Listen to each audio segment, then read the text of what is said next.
get used to this. The songs used in this movie are just phenomenal. No, it's not what made this film a success, and it should not be the takeaway from filmmakers, but it's still, well, great. They kill a little frog that ain't done nothing.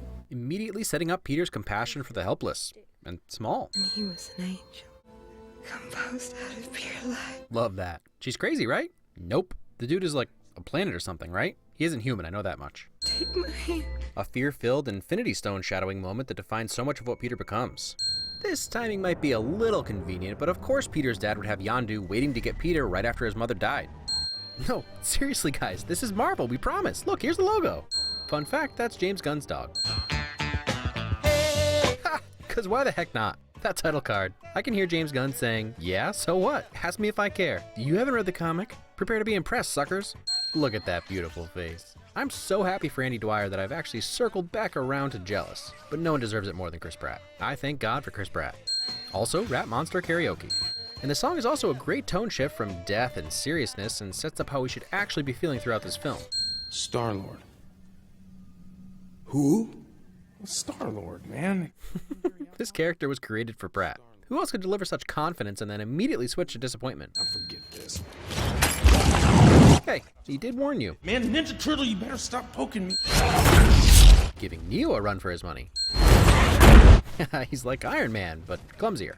Of all the spaceships we've seen in the last decade, this one is definitely one of the more unique ones. It's like a muscle car that flies, and something about it makes me feel like I could fly it. Troll trickery shadowing. These boys of mine wanted to eat you. Yeah? They ain't never tasted any Terran before. I stopped them. Come on, Merle, you know you wanted to eat Peter too. Look at Mr. Smiles over here. Where's your wife, old man? Well, she's back in the 90s with the X-Men. Put him in the bag! Put him in the bag! No! Not her, him! Learn genders, man! I love action scenes. They entertain me. And Marvel usually hits it out of the park. But Guardians manages to keep even non-action scene lovers engrossed with comedy and banter. Oh man, now Glenn Close is giving orders to Darth Maul's voice? Length. Also setting up how she can last in open space for a little while later. Shout out to Rocket's otter soulmate Lila. Who's that, like Lady Lark's brother? Also they spelled Ent wrong. Also manipulation is illegal in this galaxy? Well, he don't know talking good like me and you. So his vocabularistics is limited to I and am and Groot. Eloquence. I mean, really? That's Rocket's sarcastic way of saying you don't need to use proper grammar or even real words to convey your thoughts. Chris Pratt's workout routine. This one here's our booty. Protecting your booty? From Nathan Fillion, no less. Her life is not yours to take. Somehow Dave Bautista is a decent actor. Somehow. Who saw that coming? No expression for you killing somebody. You've heard of this. You've seen this, right? You know what that is. Yeah. Everyone knows. No. Negotiation skills. I like your knife, I'm keeping it. Honesty. Like your turn! I may be you! Whoa, the other goes out like that? The guy who made Loki shake in his boots? Alright, I guess Ronan's a scary dude. Well, supposedly these bald bodies find you attractive, so maybe you can work out some sort of trade. You must be joking. No, I've really heard they find you attractive. Compliments. Or passing along compliments. Everything about this scene is amazing. From the serious tone and delicate planning Rocket and team are going through, to the shortcut Groot's impatience creates, to Drax just standing there watching Groot inquisitively. Classic caper subversion. Oh, yeah. Yeah, what he said. Funny? No, wait, what did he look like hopping around? I had to transfer him 30,000 units. Worth it for the raccoon snicker. You might wonder why they couldn't still shoot the RPGs, but if you think about it, slowly lifting off the ground, having nothing to brace against, would make aiming just about impossible. So Tyler Bates did the score for this film, and it's totally competent. I mean, I enjoy it. It just doesn't really stand out, and I'm realizing why that is. He seems to be the composer you go to when your movie uses a bunch of popular songs already, like Sucker Punch and Watchmen. That way he doesn't outshine all the expensive music, and I'm sure it's Avengers-y deliberately. Yeah, there it is. Get my ship. It's the Milano. Like Alyssa Milano? Classic. You know, I love seeing Star-Lord go all gunslinger, even if his Covenant plasma rifle probably would have overheated by now. Behold. It's strange that in a movie with talking raccoons and trees, I need to defend this little space jaunt, but hey, what are you gonna do? Not nitpick? That's insane. Believe it or not, Quill could survive this given that his mask supplies him with oxygen. The vacuum of space is actually a great insulator, and his hands and skin wouldn't instantly freeze, then shatter like Frank Palicki, nor would his eyes pop out of his head like Douglas Quaid. The high-end community is it's a tight-knit It's good to see Kirk smile like this. He's usually so serious. It's called Nowhere, the severed head of an ancient celestial being. It's stuff like this that makes this movie so awesome and expands the MCU to a huge new size, confirming there's giant planet-sized beings other than Dormammu. Well, I come from a planet of outlaws. Billy the Kid, Bonnie and Clyde, John Stamos. John Stamos is an outlaw, and immortal, I think. Like secretly Dorian Gray, maybe.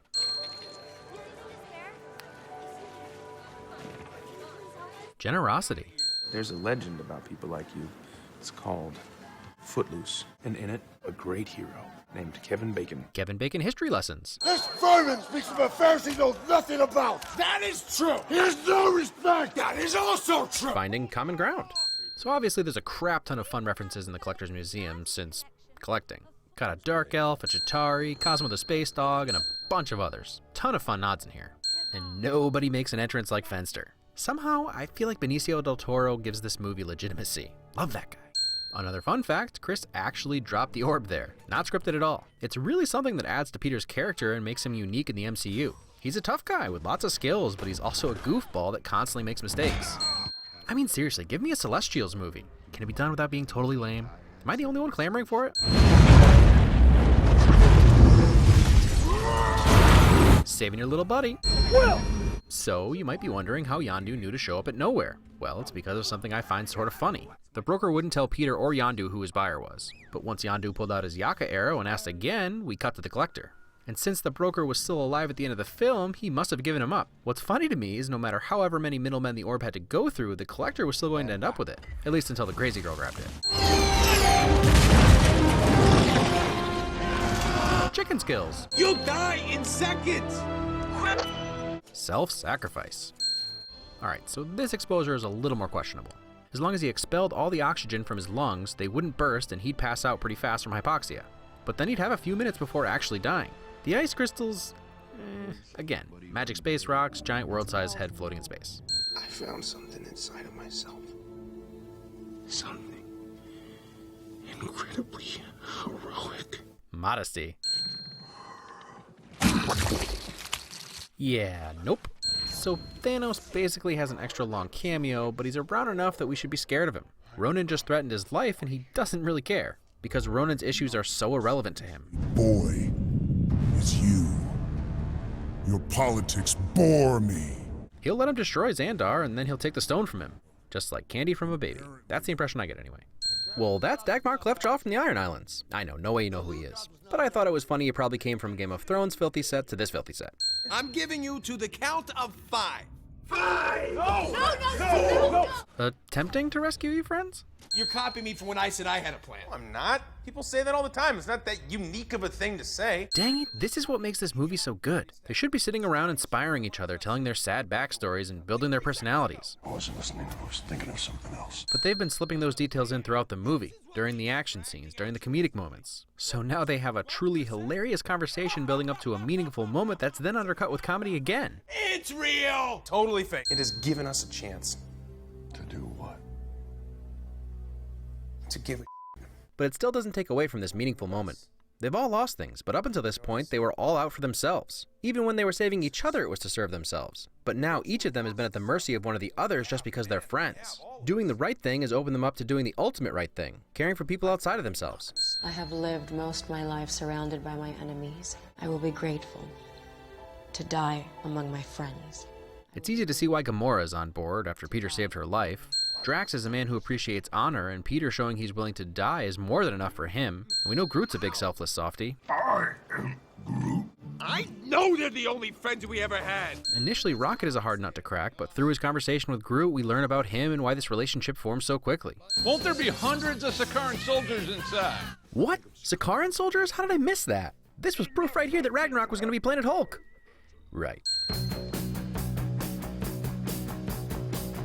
Gearing up, going over the plan montage set to the Runaways Cherry Bomb is the fastest way to get me pumped up for the finale. What? It is. And a Hero's Walk set to Cherry Bomb is just the best. Some cliches should never die. But it's still a subversion since Gamora is sleepy and Peter has the sniffles. Job satisfaction. Boston! Now that's what I call teamwork. One place I've got to give it up to Tyler Bates is with Groot's moments. Man, what a character, what a score. You stupid traitor. Nobody talks to my friends like that. Standing up for your friend.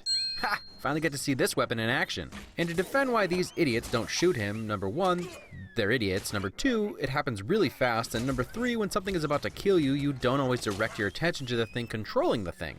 It's instinct to try to protect yourself and try to stop the weapon. And if the first guy is still standing when the last guy is killed, it happened faster than you could have stopped. Apparently, Nebula doesn't even need the future dimension's broken leg serum sold in every corner. Necrocraft pilots, enact immolation initiative. Contextual vocab lesson, though you might miss the burning that's implied. Star-Lord. Finally. Name recognition.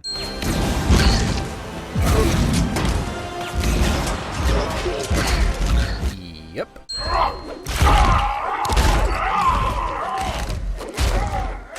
Also, yup.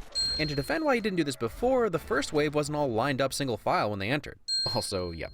I get that like this was the Nova Corps' only line of defense, but why create the shield so that it holds on in spite of the ship's integrity? Like, if the ship blows up because the shield didn't let go, the shield will then let go once the ship is gone, and then the ship can't do something else, like let the pilot live.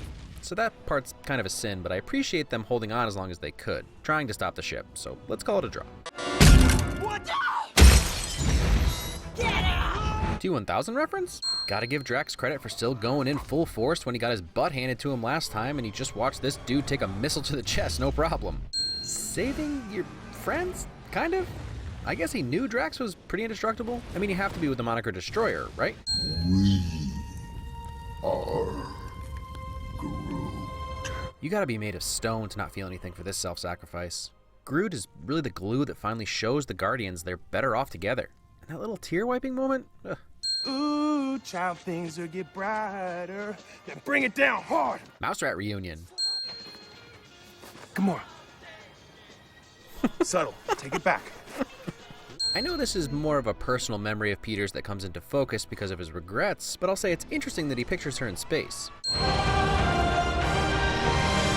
Come on, making me sad cry with Groot and then happy cry with the Guardian show of unity and teamwork? Chills every time. We're the Guardians of the Galaxy.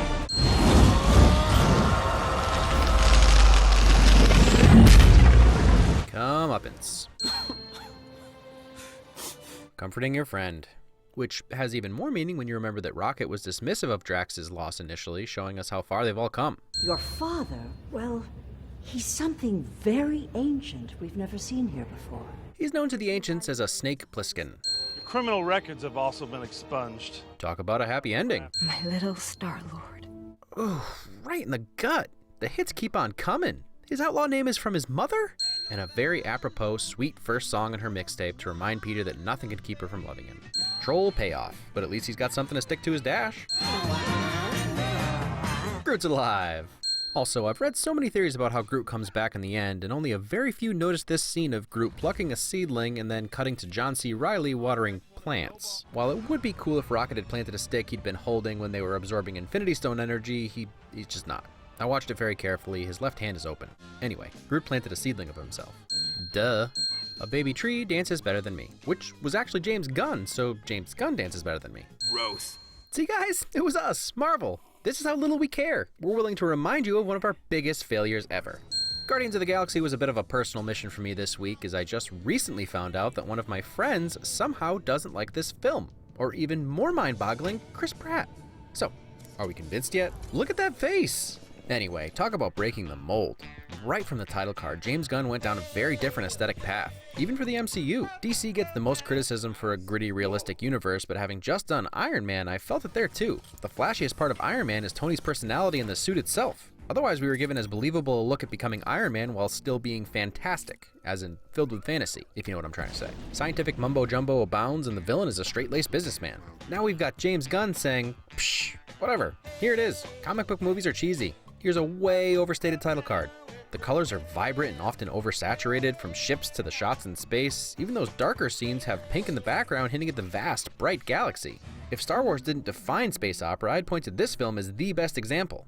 The characters are either over-the-top serious or under-the-bottom goofy, or raccoon. And our villain is an insane, well, let him tell you. They call me terrorist, radical, zealot, bent on world destruction. I mean, he literally hates peace. Again, purposefully one-dimensional the way Francis was in Deadpool.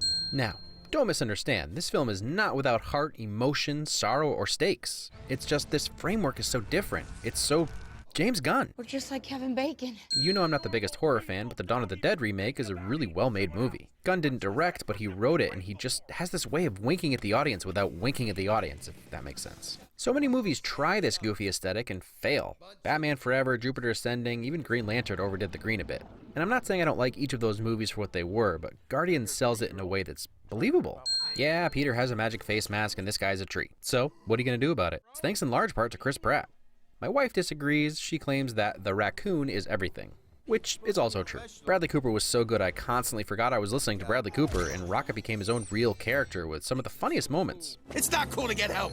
Walk by yourself, you little gargoyle. But they're all great. They're written so well, so likable. I mean, they managed to give so much personality to a character that says 3 words the entire film, 5 by the end, I guess. We know he's soft-hearted, likes money, feels the plight of the helpless, seems to be alright with someone owning his carcass, and fiercely loves his friends. Like, right from the beginning, he does what he can to protect them, save them, and ultimately sacrifices himself. It keeps coming up that Rocket is the heart of this film, and I understand he's the character with the biggest change arc, and he's the first team member that Peter identifies with when he sees the cybernetics on his back. But for me, Groot is the soul of the team. These are the kinds of movies you come back to. The ones with fun, compelling characters. The plot's whatever, go get a thing, it's powerful, whatever. I personally loved it, but without these characters, this movie falls to the land of forgotten MCU films. There's no real super secret message in this film. It's about friendship and how friends can become your family. They all experience intense loss and they're all loners. In their sadness, they come together for something larger than the individuals themselves. A theme doesn't need to be complex to be engrossing. Something I think people miss, and the reason some people were thrown off by Peter's mom reappearing in the end, is how important she is to Peter's story. She's felt throughout the entire movie through the Walkman and the music that Peter listens to. It's the reason he gets so angry when this guy uses it and why he risks his life to go retrieve it. The Walkman embodies his sadness, regret, and guilt over his mother. It's all he has left of her. She says, You open it up when I'm gone, okay? So right up until this moment, he hadn't accepted her death. That's why he was finally able to open her present. I'm not gonna keep gushing over Chris Pratt. I just think he's amazing. You like me too, Chris, right? Sorta. It's always scary when you hear that they've cast non-actors, but The Rock proved it could be done, and Dave Bautista follows in his footsteps. Zoe Saldana always fills out her roles really well. Never a huge standout, but never a disappointment either.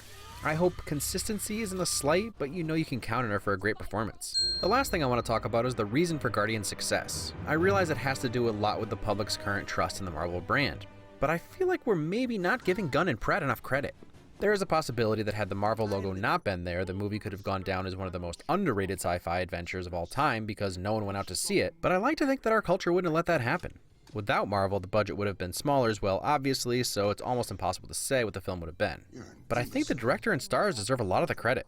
That's all. Captain's gotta teach stuff! I'm pretty happy they added Kurt Russell to the cast for Volume 2. I'm really looking forward to it, and I'm hoping it's the movie I can convince my pregnant wife to finally go back to the theater for. And yep, that's how I tell you my wife is pregnant. What's kind of funny about that is that a couple videos ago when I talked about the 5 to 12-year-old girl living inside her, some of you thought I was announcing she was pregnant. While I technically wasn't, she was actually pregnant then. But he's a boy and he's only negative 2 months old right now. So, as you can imagine, I'm pretty excited. Unfortunately, my happy dance still isn't as good as Star-Lord's. Not sure how to segue into this, so non sequitur. I think only a handful of you got the frame from last week, so maybe this one will be a little easier.